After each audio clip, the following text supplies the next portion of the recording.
Valve has done it again. They've slapped the verified badge on a game that, in my opinion, really has no business having it. Halo Campaign Evolved is now out, if you spend $70 that is, and in this video we're going to take a look at how it runs on the Steam Deck.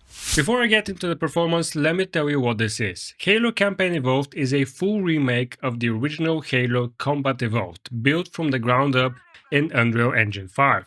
This isn't like the anniversary version we got with the Master Chief Collection, where it was more of a visual pass on top of the old game. This is a full rebuild. You get the original 10 missions from Combat Evolved, plus 3 brand new bonus missions that take place a year before the main story with Master Chief and Sergeant Johnson. So it has campaign only, there's no multiplayer here at all. There is co-op though, up to 4 players online or 2 players split screen locally. It costs $49.99 for the standard edition or $69.99 for the premium edition that gets you a couple of days earlier in the game. The install size is 75 gigabytes and it does require a Microsoft account and online connection to sign in the first time you launch it. I know there were reports going around, screenshots from early PS5 copies suggesting this might need a constant internet connection just to play the single player campaign, and from what I've actually tested on the Steam Deck, that's not the case. Once you're past that initial login, you can play it fully offline after that. So if you were holding off because of the always online concern, at least on the Steam Deck side, this is not going to be an issue. Okay, let's talk performance. It runs pretty bad. I'm going to say that plainly because there's no way around it. You're looking at around 30 FPS on the Steam Deck as a baseline, and it drops below that pretty regularly, even in what should be fairly normal moments, not just big set pieces or big battles. I spent a good amount of time going through basically every combination of settings I could find, and here's the thing. Pretty much no matter what you do, at some point you're going to end up under 30 FPS. There isn't really a magic combination that gets you a stable experience. The game gives you a choice of 3 upscalers, TSR, XeSS and FSR, and TSR is Unreal Engine's own temporal upscaler, and out of the 3 it looks the best. Image quality is noticeably cleaner than the other 2, but it's also the worst performing of the 3, so you're immediately making a trade-off the moment you pick your upscaler, and that trade-off will follow you through every other setting after it. Now this is an improvised comparison between the 3, and all 3 are set to the lowest option, and that lowest option is usually upscaling from 33% of the base resolution. With TSR specifically, you can also unlock resolution scaling, and you kinda have to use it to even get above 30 FPS.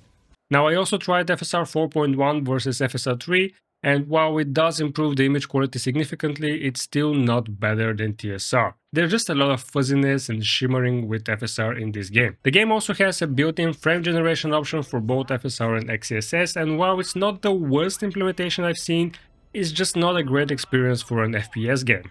The same thing goes for lossless scaling, by the way. It's just not enough FPS to begin with, and you're gonna feel a lot of input latency, so I don't recommend using it. After going through all of it, the best combination I landed with settings was to set TSR to low and set resolution scale to 60% or 70%, and every other graphics setting is set at very low. And I want to be clear, that's pretty much the floor. There is nowhere lower to go from there. That is the absolute lowest this game can be set on the Steam Deck, and it's still not holding a stable 30 in some scenes. In others it can reach 40 FPS, but it looks pretty bad. At this point it looks worse than the original game, and I don't think it makes sense to spend $50 to play this new version of the game if you're going to have to compromise with these settings.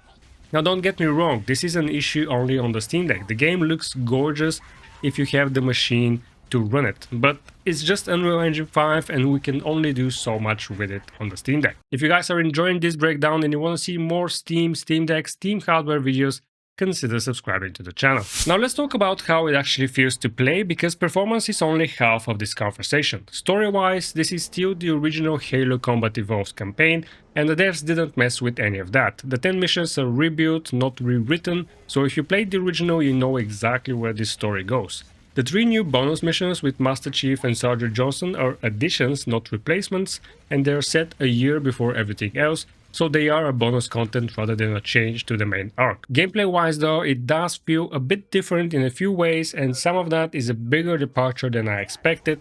For example, you now have sprint. You can toggle it off if you want the original pacing back. Aiming down sights has been added to weapons that were originally hipfire only, so the assault rifle and the needler handle noticeably different than they used to. There are now pickup abilities too, things like temporary invisibility and extra shield, sitting alongside your grenades, and that's honestly a big change to the core loop from the original game.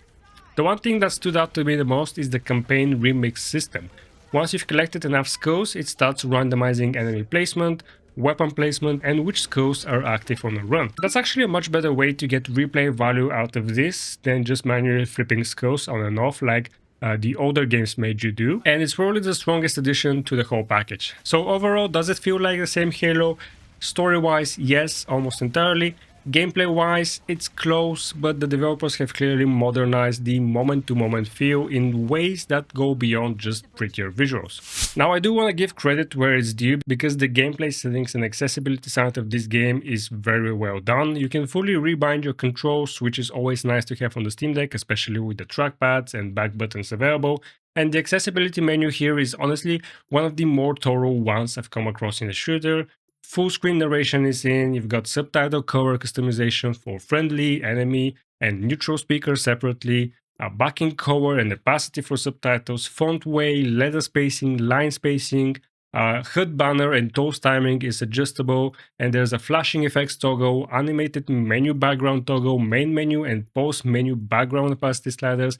If accessibility features are something that matters to you or to someone you play with, I think this is a pretty strong showing. But that brings me back to the verified badge, because I do think it needs to be talked about directly. The game is currently marked as Steam Deck verified, and personally I don't agree with that. When the only way to get the game running is to drop every single setting to its absolute minimum, resolution scale included, and you're still dipping under 30 FPS on a regular basis, that doesn't really match what I think verified is supposed to mean to people. Verified is supposed to tell you this works well out of the box, and I don't think that's an accurate description of the experience here. Now, Valve's own documents say they verify a game if it runs at 30 FPS and 800p resolution. Yeah, the game launches at 800p and it is set to 800p, but if I have to use TSR to upscale from 33% resolution, and on top of that I have to drop a resolution scale slider down to 60%, it's not really 800p anymore, is it? The only 800p part of this is the game's interface. Can you actually play the game? Yes, I guess you can. Is 30 FPS and sometimes below 30 FPS a good experience for an FPS like Halo? No, I don't think it is. So, final verdict on Halo Campaign Evolved for the Steam Deck: not recommended, at least not in this state. At $49.99, getting a compromised experience even when you're already at the lowest possible settings just doesn't make sense to me as a value proposition. If you want to play through the original Halo campaign, Halo the Master Chief Collection gets you that same campaign remastered plus 5 additional games and hundreds of hours of extra content on top of it. And it regularly goes on sale for $10. For Steam Deck specifically, that's going to be a far better way to spend both your time and your money. If you guys enjoyed this video, consider leaving a like. If you hated it, leave a dislike and let me know what I can do to improve. And if you're into Steam, Steam Deck, Steam hardware and gaming handhelds, consider subscribing to the channel. Thanks for watching, and I'll see you in the next video.